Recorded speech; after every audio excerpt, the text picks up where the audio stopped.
Do I have a favorite query letter template? My name is Gina. I'm an author, editor, publishing professional. I help you make your writing better. The template is pretty basic. There's not really a lot to it. There are three pieces to every single query letter that you need to have. You need to have the hook, the book, and the cook. The hook is the paragraph in which you discuss your genre, your title, your word count, your category, all of those things. You might include your comp titles up there. You might include a little bit about like what the story is about, a log line, a pitch line, something along those lines. That is going to be about a paragraph long. Occasionally there is a justification for breaking it into a second small paragraph. But this is going to be fairly brief, and it is going to be preparing the reader to know what is coming in the rest of the query letter. Now, again, when you are sending a query letter, your reader on the other side of this is a professional. So you do not need to explain what your genre is. You do not need to explain what the themes expected within your genre are. We are really getting to the point and we are pitching to a professional.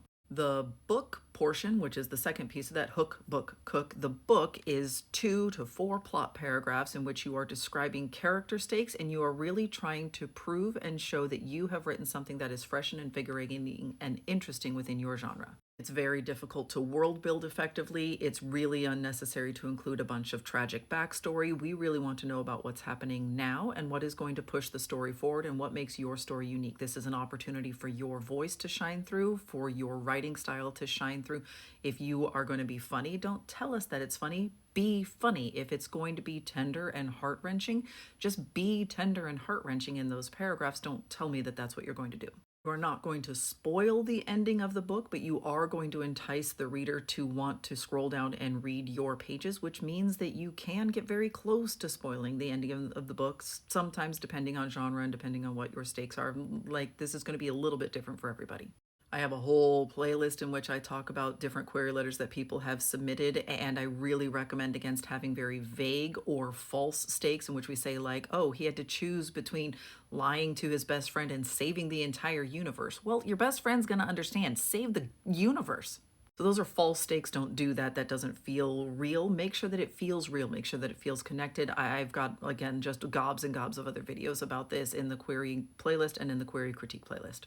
And then the cook, that is the third portion of this query letter. And this is the thing where you talk about yourself. This is a paragraph that is an author bio. Now, for many, many, many debut novelists, you have no credentials. And that's totally and completely okay. Lots and lots and lots of authors for their first time out have no credentials to speak of. They've been in a writing group for 6 or 7 months, or they like went to a writing conference once and that was fun, but those aren't credentials. This just means that you've been learning how to write. So if you have credentials, if you have finished an MFA program, or if you've had short stories published, or like if you have something, great, go ahead and lean on it. Be very proud of your credentials, but realize that most debut authors do not have any credentials to speak of. And it is totally okay for you to just be a human being in that paragraph. Just say where you live and who you spend your time with and what you enjoy doing. And you can be as personal or as vague as you want to be. I would recommend getting it to like tie to your story in some way, even if it's like a very funny, like, I don't know anything about science, but I do enjoy cheese the way my main character does. I don't know, something like be voicey, be personable, be a real human being so that somebody on the other side is like, huh, maybe I do want to work with this person long term. They seem pleasant and lovely to talk to.